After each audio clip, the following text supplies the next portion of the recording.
जय गुरुदेव एवरीवन। गुरुर्ब्रह्मा गुरुर्विष्णु गुरुर्देवो Maheshwar गुरुर्साक्षात्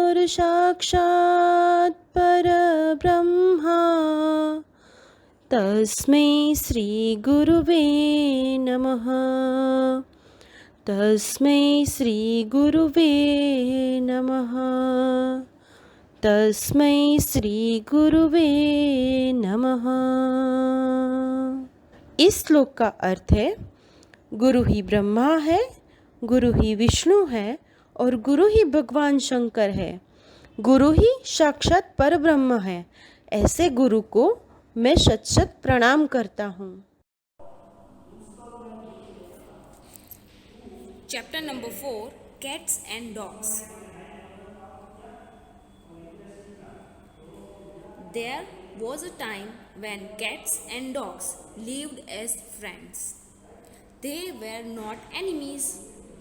They ate and played together. But then they become bitter enemies. Do you know how? Read this story and you will know.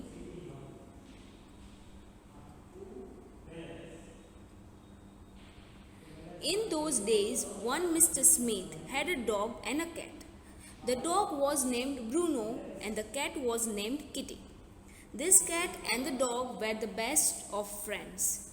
They would kiss each other on the nose. Bruno would say, "Oh Kitty, you are so pretty."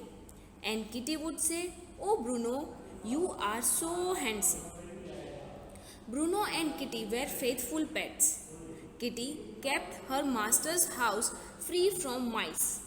Bruno kept it safe from thieves. But their master was a big miser. He didn't give the animals enough to eat. One day, both Bruno and Kitty went to their master. "Sir," they said, "we love you. We keep the mice away from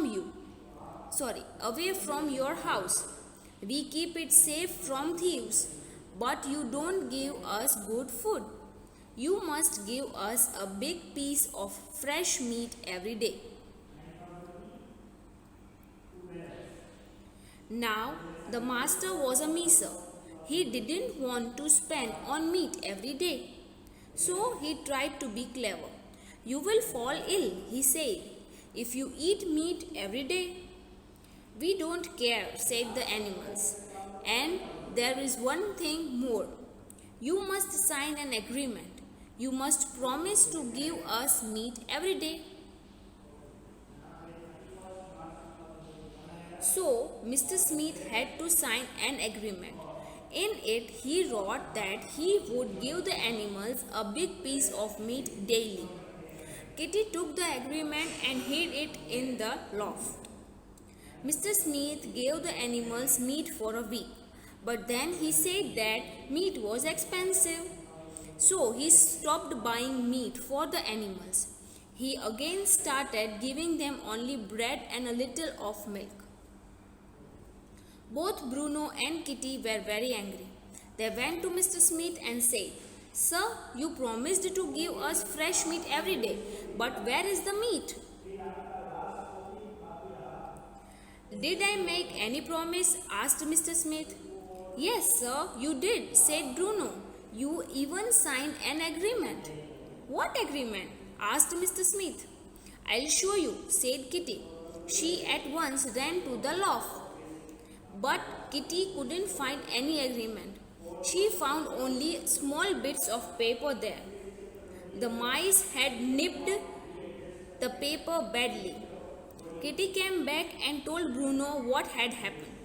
The two animals tried to argue with Mr. Smith, but he didn't listen. "No agreement, no meat," said he said. Bruno was now very angry with Kitty. He called her careless and even bite her tail. "You dog, did you bite my tail?" asked Kitty angrily. "Yes, I did," growled Bruno, "and I will kill you and eat your flesh." Kitty was afraid. She at once bolted up a tree. From that day on, dogs and cats are bitter enemies, and from that day on, cats have hated mice.